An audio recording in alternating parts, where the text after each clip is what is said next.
ഒരൊറ്റ വഴി പോലും ഞാൻ കാണുന്നില്ല. നിങ്ങൾക്കറിയാലോ എനിക്ക് ജോലി ചെയ്യാൻ പാടില്ലാന്ന്. ഞാൻ ജോലി ചെയ്യുമ്പോഴേ എൻ്റെ ശരീരം മൊത്തം അങ്ങനെ വെള്ളം പോലെ വരും. ചിലരതിനെ വിയർപ്പെന്നാ പറയുന്നത്. അതുകൊണ്ട് 2 എണ്ണ അടിക്കാനുള്ള വഴി തുറന്നു തരാൻ നിങ്ങളും കൂടി ഒന്ന് പ്രാർത്ഥിക്കണം. ഒരു വഴിയുണ്ട്, ഇപ്പൊ വരാം. ചേട്ടോ പേപ്പർ വേണോ? പേപ്പർ വേണം. ആ ഇതാണോ? എന്നാ എടുത്തോ.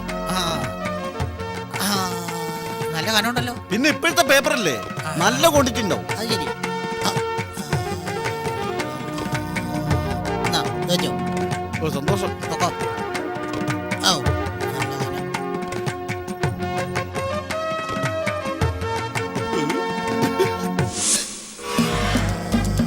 ഔ, അത് കേട്ടോ, പോട്ടെ. ഇതെന്ത് ഇഷ്ടികയോ? എടാ സാമദ്രോഹി, നിന്നെ ഞാൻ 10, 20, 30. ഇതെന്താടാ എന്നാ ഇത്? ചേട്ടന്റെ പൈസ പിടിച്ചേട്ടാ. എന്റെ ഇഷ്ടിക ദോഷം. എന്ത്? അയ്യോ മേലെ ഇതുപോലെ തട്ടിപ്പോയിട്ട് പോടാ.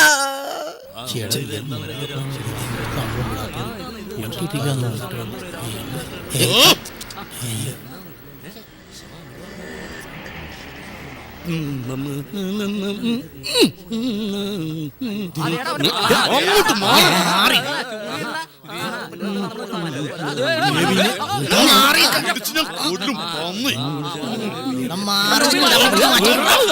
രാവിലെ പോലെ മനുഷ്യൻ പല്ലേക്കാതെ പോയി ക്യൂവിൽ നിൽക്കണു. അയ്യോ ഞാൻ അത് ഉദ്ദേശിച്ചല്ല. നീ എന്തുദ്ദേശിച്ചാലും പോയി ക്യൂവിൽ നിൽക്കടാ.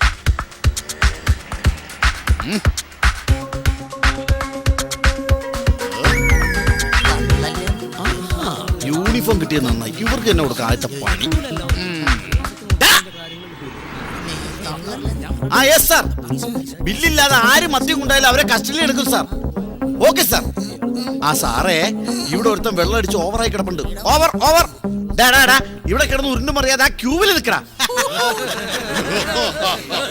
കിണിച്ചോ ഞാനിതിന്റെ ഷട്ടർ തുറന്ന് അകത്ത് കടന്ന് സാധനം എടുത്ത് തന്നാലല്ലേ നിനക്കൊക്കെ കൂച്ചാൻ പറ്റൂ.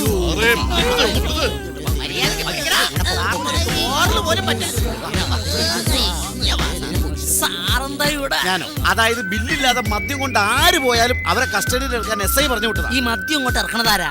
അത് സർക്കാർ. ബില്ലില്ലാതെ പോകുന്നവരെ പിടിക്കണതാരാ? അത് പോലീസ്. സർക്കാരിന്റെ പോലീസ്. ആ.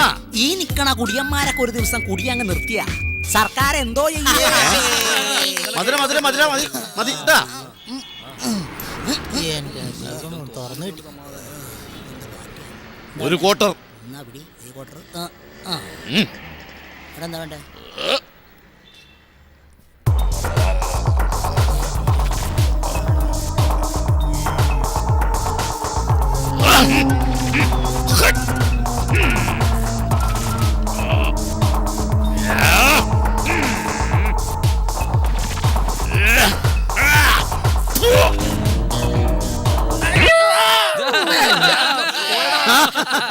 ഇതാ പറഞ്ഞ തടി ഉണ്ടായിട്ട് ഒരു കാര്യമില്ല.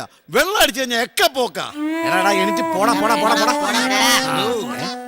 അവിടെ 2 കോടി കൊടുത്തു. ഇനി നാളെ 3 കോടി രൂപ ഞാൻ കൊണ്ടുപോയി കൊടുക്കും. ദയവ് ചെയ്ത് എന്നോട് ഈ കാശിന്റെ കണക്ക് പറയല്ലേ ചേട്ടാ. 5 ലക്ഷം രൂപയല്ലേ? നാളെ തന്നെ ഞാൻ ബാങ്കിലേക്ക് 5 ലക്ഷം രൂപയുടെ ഡ്രാഫ്റ്റ് ഇട്ടേക്കാം. ഏട്ടൻ വന്നെടുക്കാൻ മറക്കരുത്.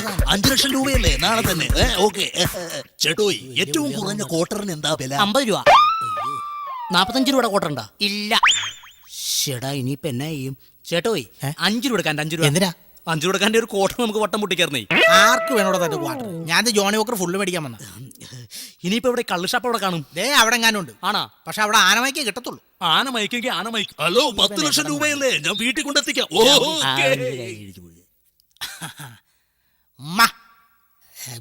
ബില്ലൊന്നും വേണ്ടേ? അവിടെ ആ ബില്ലിങ് ബില്ല് കളഞ്ഞുപോയി. ബില്ലില്ലെന്നേ. ബില്ലില്ലെന്നോ? കളഞ്ഞു. അതൊന്നും പറയാൻ പറ്റില്ല. ബില്ല് കറണ്ട് ബില്ലുണ്ട്. മതിയോ? കറണ്ട് ബില്ല? വീട്ടിലെ കറണ്ട് ബില്ലേ? അതൊന്നും പറയാൻ പറ്റില്ല. സാധനം തരാൻ പറ്റില്ലെന്ന്. സാധനം തരില്ലെന്ന്. അരി മേടിക്കാൻ പറ്റ കാശാ. അരി മേടിക്കാൻ പറ്റ സാധനം കിട്ടാടാ. എല്ലാം പോയി. എന്റെ അമ്മേ, പോലീസ്. നമസ്കാരം സാറേ. സാർ ഏത് സ്റ്റേഷനിലാണ് ഡ്യൂട്ടി? അല്ല സാർ, ഞാൻ അങ്ങനെയൊന്നുമില്ല. എല്ലാ സ്റ്റേഷനിലും ഉണ്ട്. Police station, fire station, civil station. ഒന്ന് വിട്ടുപോയി. Comfort station. ഓ. ഞങ്ങള് പോലീസുകാരുടെ യൂണിഫോം എടുത്തിട്ടോണ്ട് ഞങ്ങൾക്ക് കിട്ടു തന്നെ പണിയുന്നോടാ കള്ളറാസ്കൾ. ആണടാ നീ? എന്റെ പൊന്നു സാറേ, ഞാനൊരു പാവാ സാറേ. നീ പാവാണോ പണക്കാരനാണോ എന്നുള്ളത് സ്റ്റേഷനിൽ ചെന്നിട്ട് തീരുമാനിക്കാം. സാറേ, ഓണായിപ്പോ 2 അടിക്കാൻ വേണ്ടിട്ട് ഞാൻ ഈ യൂണിഫോം എടുത്തിട്ടത്. റാസ്കൾ. നീയൊക്കെ ഇങ്ങനെ ചെയ്യാൻ തുടങ്ങിയ ഞങ്ങള് പാവപ്പെട്ട കാശില്ലാത്ത ഒറിജിനൽ പോലീസുകാർ എന്ത് ചെയ്യൂടെ? എടേ, ഞങ്ങൾക്കും ഓണക്കാലത്ത് കഴിക്കാൻ ഇതൊക്കെ അല്ലടേ ഉള്ളൂ മാർഗം. അതെ. ഇനി ഞങ്ങളുടെ യൂണിഫോം എടുത്ത് അണിയോ? ഇല്ല. അണിയുവോ? ഇല്ല. അണിയുവോ? എന്താ എന്ത് പറ്റി? മനസ്സിലൊരു ലഡു പൊട്ടിയതാ. ചേട്ടന്റെ നെറ്റിയാണല്ലോ പൊട്ടിയത്. എനിക്ക് പോയിട്ട് വേറെ കാര്യങ്ങളുള്ളതാ. എന്താ? മോന് ധൃതി ഉണ്ടെങ്കിലും എനിക്ക് ധൃതിയില്ല. എന്താ? എന്താ കാര്യം? എന്താ മുഖം? എന്തൊരു ഐശ്വര്യ മുഖത്തിൽ. എനിക്ക് പോണം. ആ കൈയൊന്ന് ഇട്ടിക്കേ. എന്നാ ഇത് കൈയാണോ? ഇത് കൈയല്ല. പിന്നെ? രേഖകളുടെ പ്രവാഹമാ, ഗംഗാ പ്രവാഹം. എന്താ രേഖകൾ? കുളിരി കോരുന്നു. മകൻ ഇവിടെ നിൽക്കണവനല്ല, പിന്നെ എവിടെ ഉന്നതി നിൽക്കണവനാ. ജാതക പ്രകാരം മോൻ അങ്ങ് വിമാനത്തിൽ പോകണം. ഞാനോ? സത്യസന്ധമായി മുഖത്ത് നോക്കിയൊരു കാര്യം ചോദിക്കാം. മകനൊരു പ്രേമമില്ലേ? എനിക്കോ? ഒരു പ്രേമം ഉണ്ട്. ഉണ്ട്. ഇല്ലെന്ന് പറയരുത്. പ്രേമം ഉണ്ട്. അത് പറ. ഞാൻ കള്ളം പറഞ്ഞാലും മുഖലക്ഷണം സത്യം മാത്രമേ പറയും. എന്നാ ഒരു കാര്യം, എന്റെ ഈ മുഖത്ത് നോക്കി ഞാൻ പ്രേമിക്കുന്ന ആ പെണ്ണിനെ എനിക്ക് വിവാഹം കഴിക്കാൻ സാധിക്കുമോ എന്നൊന്ന് പറഞ്ഞാൽ മതി. പറയണം. ഈ മുഖത്ത് നോക്കി. അതെ. പെൺകുട്ടി ആരാണ്? പെൺകുട്ടി ഇപ്പൊ വരും. ദേ വന്നു. എവിടെ? ദേ വരുന്നുണ്ട്. അതോ? ഈ പെൺകുട്ടിയാണോ നീ പ്രേമിക്കുന്നത് പറഞ്ഞത്? അതെ, ഈ പെൺകുട്ടിയാ. മകനെ, ഒരു കാര്യം ചെയ്യും. ഞാൻ ആ പെൺകുട്ടിയുടെ മുഖത്ത് നോക്കി നിന്നെ കല്യാണം കഴിക്കാൻ പറ്റുമെന്ന് പറയാം. എന്തൊരു കഷ്ടം. എന്റെ മുഖത്ത് നോക്കി ആ പെൺകുട്ടിയെ വിവാഹം കഴിക്കാൻ പറ്റുമോ എന്ന് പറയണം. ഞാൻ അവിടെ മുഖത്ത് നോക്കി പറയാം. അതേ, എന്റെ മോളാടാ. ആണോ? അപ്പൊ നീയാണ് ഇവിടെ പുറകെ നടന്ന വർഷങ്ങളായിട്ട് ശല്യം ചെയ്ത പോകാൻ. മോനെ, ഒരു കാര്യം പറയട്ടെ ബാബാ. മറ്റൊന്നുമല്ല, ഈ മുഖത്ത് നോക്കി മുഖലക്ഷണങ്ങളും കൈരേഖ നോക്കി കൈരേഖ ശാസ്ത്രവും പറയും. ഇത് രണ്ടും ഞാൻ പറയും. ഓഹോ. അപ്പൊ ധൃതിയൊന്നുമില്ലല്ലോ പോകാൻ. ഇല്ല. അപ്പൊ അതായത് ഞാൻ ഒന്ന് ഭാവി പറയാം. വന്നത് എന്റെ ഭാവി ഇപ്പൊ പോയേനെ. നിങ്ങളെ ഒരു പെൺകുട്ടി ആത്മാർത്ഥമായിട്ട് നിങ്ങളെ പ്രേമിക്കുന്നുണ്ട്. എന്നെ പ്രേമിക്കുന്നുണ്ടെന്നോ? പിന്നെ നിങ്ങളെ പ്രേമിക്കുന്നുണ്ട്. സത്യസന്ധമായിട്ട് പറയണം. ഒരാഴ്ച കഴിയുമ്പോൾ ആ പെൺകുട്ടി നിങ്ങളുടെ കയ്യിൽ ഒരു പൊതി തരും. ഒരാഴ്ച കഴിഞ്ഞിട്ട് ഒരു പൊതി തരും. ഈ പൊതിക്കകത്ത് എന്താ ഇരിക്കുന്നുള്ളത് ഞാനിപ്പോ പറയും. പക്ഷെ ഒരു 100 രൂപ എനിക്ക് തരണം. അല്ല, ഈ ഒരാഴ്ച കഴിഞ്ഞിട്ട് കൊണ്ടു തരുമല്ലോ? തീർച്ചയായിട്ടും ഒരാഴ്ച കഴിയുമ്പോ പൊതി തരും. പറ്റിക്കൂലല്ലോ? തീർച്ചയായിട്ടും കൊണ്ടുവരും. അതിനകത്ത് എന്താ ഇരിക്കുന്നുള്ളത് ഞാൻ ഇപ്പൊ പറയും. 100 രൂപ ഇപ്പൊ പറഞ്ഞിരിക്കും. അപ്പം ഞാൻ ഒരാഴ്ച കഴിഞ്ഞിട്ട് ആ കൊച്ച പൊതിയുമായി വന്നിട്ട് ഞാനത് തുറന്നു നോക്കിയിട്ട് തന്നോട് പറയാം. താനൊന്ന് പോടോ. പണിയിലാണ്ട് നടന്നു.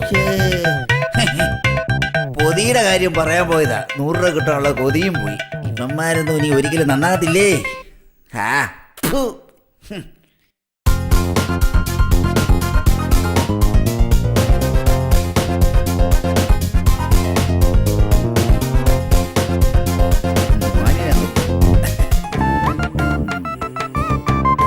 അതെ, നമസ്കാരമുണ്ട്.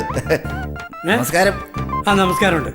എന്താ മുഖലക്ഷണം, എന്താ സൗന്ദര്യം, ഈ ഓജസ് എന്നാ? ചേട്ടന് വല്ല സിനിമയിൽ അഭിനയിക്കാൻ വയ്യേ? ഇതിനേക്കാളും ഗ്ലാമർ ഇല്ലാത്ത എത്ര പേരാ സിനിമയിൽ അഭിനയിക്കുന്നത്? ആണല്ലേ? അത്ര നല്ല മുഖമാണല്ലേ? കളിയാക്കുകയാണല്ലേ? മുഖലക്ഷണങ്ങൾ പറയാൻ ഞാൻ മുഖലക്ഷണമാണല്ലേ? എന്ത് പറയാം? അല്ല, പണ്ട് താൻ ഇതിലേക്ക് വന്നിട്ടുള്ള ഞാൻ പണ്ട് ഇതിൽ വന്നിട്ടുള്ള അന്നൊരു തത്ത ഉണ്ടല്ലോ. തത്തയുണ്ടായിരുന്നു. തത്ത ഞാൻ പറത്തി വിട്ടു. അതെന്തിനാ പറത്തി വിട്ടേ? അതേ, കൂട്ടി നിറങ്ങും ഭയങ്കര തെറി. ചീട്ടെടുക്കാൻ പറഞ്ഞ പറത്തി വിട്ടു. അത് ശരി. അതിനെതിരെ പറത്തി വിടുന്നേ? അത് തെറി പറഞ്ഞാ പിന്നെ പറത്തി വിടണ്ടേ? ആണോ? അത് പട്ടിണി കിടന്നു നരയിച്ച് ഒരുപാട് കഷ്ടപ്പെട്ടതാണ്. ആണോ? അല്ല, ഈ തത്ത എങ്ങനെ തെറി പഠിച്ചത്? അതെന്റെ പിള്ളേര് പറയുന്ന കേട്ടല്ലേ തെറി പഠിച്ചത്. അല്ല, പിള്ളേരെങ്ങനെയാ തെറി പഠിച്ചത്? അല്ല, പിള്ളേര് പറഞ്ഞാൽ എന്റെ പെണ്ണുമ്പിള്ള മുറ്റി തെറിയല്ലേ, നാക്കിനല്ലോ. എന്നാ തെറിയ അവള്. അപ്പൊ തന്റെ പെണ്ണുമ്പിള്ള എങ്ങനെയാ തെറി പറയാൻ പഠിച്ചേ? അതിപ്പം ഞാൻ രണ്ടെണ്ണം വിട്ടിട്ട് വീട്ടിൽ ചെല്ലുമല്ലോ. വീട്ടിൽ ചെന്നാ പിന്നെ തെറി പറച്ചില്ലല്ലേ. ഇത് കേൾക്കുമ്പോ പെണ്ണുമ്പിള്ള പിള്ളേര് പഠിക്കുമല്ലേ. അത് കേട്ടായി തത്തയും പഠിച്ചത്. തത്ത അവസാനം പറത്തി അങ്ങ് വിട്ടു. ഏതായാലും പെണ്ണുമ്പിള്ള പറത്തി വിടാൻ പറ്റില്ല. അതെ, ഞാനൊരു മുഖലക്ഷണം നോക്കിയ ചേട്ടന്റെ സത്യസന്ധമായ കാര്യം പറയട്ടെ. എന്റെ പൊന്നു സുഹൃത്തെ, എനിക്കിതിൽ യാതൊരു വിശ്വാസവും ഇല്ല. ഈ മുഖലക്ഷണം എന്നൊക്കെ പറഞ്ഞ വെറും തട്ടിപ്പാ, പൈസക്ക് വേണ്ടിയല്ലേ? അങ്ങനെ പറയും. ചേട്ടനെ പലരും പറഞ്ഞ് തട്ടിപ്പിലും പെട്ടിപ്പിലും പെട്ടിട്ടുണ്ടാവും. പക്ഷെ എന്നെ സംബന്ധിച്ച് അങ്ങനെ ഒരിക്കലും ഉണ്ടാവില്ല. കാശല്ല, സത്യസന്ധമായ മുഖലക്ഷണം പറയുന്നതാണ് യഥാർത്ഥ ജോത്സ്യം എന്ന് പറയുന്നത്. ചേട്ടനോടൊരു കാര്യം പറയട്ടെ, സത്യം പറയാം. ചേട്ടന്റെ ഭാര്യ എഞ്ചിനീയർ ആണ്. എന്റെ ഭാര്യ എഞ്ചിനീയർ? അതെ, എഞ്ചിനീയർ. എടോ ആശുപത്രിയിലെ തൂപ്പുകാരി അറിയാമോ? ഇതാ പറയുന്നത് ഈ മുഖലക്ഷണം വെറും തട്ടിപ്പാന്ന്. ഇനി വേണ്ട എന്റെ പൊന്നു സുഹൃത്തെ, പ്ലീസ് ദൈവത്തെ ഓർത്ത് വേണ്ട. ഞാൻ അങ്ങനെ പിണങ്ങി പോയിട്ട് കാര്യമൊന്നുമില്ല. ഞാൻ തല്ലാനെ കൊള്ളാണ്ടൊന്നും വരുമല്ലോ. ചേട്ടന് ഞാനൊരു കാര്യം പറയാം. ചേട്ടൻ മിലിറ്ററിയിൽ കേണലായിരുന്നു. ഇങ്ങനെ ഇരിക്കുന്ന ഞാൻ മിലിറ്ററി കേണല് അല്ലേ? അതെ. എടോ എനിക്ക് വാച്ചർ പണിയായിരുന്നു അറിയാമോ? വാച്ചർ പണി? എന്റെ പൊന്നെ പുറമെ വന്ന് ഉപദ്രവിക്കില്ല. അങ്ങനെ ഉദരവിക്കാൻ വേണ്ടി പറഞ്ഞല്ലേ, സോറി. ഇനി പറയുന്ന കാര്യം സത്യസന്ധമായിരിക്കും. ചേട്ടന് 2 പിള്ളേരുണ്ടോ? ഇത് കറക്റ്റ് ആണ്. സത്യമല്ലേ? പിള്ളേരുണ്ട്. എന്നിട്ടാണ് ഞാൻ കള്ളവാ പറയുന്നത്. ഇത് കറക്റ്റാ. ഈ പിള്ളേർ രണ്ടും പഠിക്കുന്നത് അങ്ങ് വളർന്ന് ജോലി ചെയ്യുന്നത് ഒന്ന് UK-ലും ഒന്ന് USA-ലും. സത്യമല്ലേ? കുഞ്ഞുങ്ങള് കുഞ്ഞ്. എടോ 2 പിള്ളേരുള്ളത്. ഒരുത്തൻ വന്ന് UKG, ഒരുത്തൻ LKG-ലുവാ. അല്ല USA-ലും UK-ലും ഒന്നും അല്ല. UK-ലല്ല. ഇതാണ് പറയുന്നത് നുണയാന്ന്. ഇനി താ മേലെ ഒരു അക്ഷരം മിണ്ടി പോലെ കേട്ടോ. അല്ല അങ്ങനെ പറഞ്ഞാലേ എങ്ങനെ പോകാനാ? അങ്ങനെ പറഞ്ഞാൽ അങ്ങനെ അല്ലല്ലോ എന്റെ ശരി. അതൊക്കെ ഇരിക്കട്ടെ. ഇനി പറയുന്ന കാര്യം സത്യസന്ധമായിട്ട് പറയാം. ചേട്ടനൊരു അനിയനുണ്ടോ? അനിയനുണ്ട്. ഉണ്ടോ? അവൻ നാക്കെടുത്ത നുണയല്ലാതെ മറ്റൊന്നും പറയത്തില്ല. സത്യമാണോ? ഇത് കറക്റ്റ് ആണ്. ഇത്രയും നേരം പറഞ്ഞത് നുണയാണ്. പക്ഷെ അനിയനെ കുറിച്ച് പറഞ്ഞത് കറക്റ്റ് ആണ്. കറക്റ്റ് അല്ലേ? ഇത് എങ്ങനെ പറയാൻ പറ്റി? എങ്ങനെ സാധിച്ചതോ? ഈ നുണ മൊത്തം പറഞ്ഞത് ആരാന്നറിയാമോ? ചേട്ടന്റെ അനിയനാ. അയ്യോ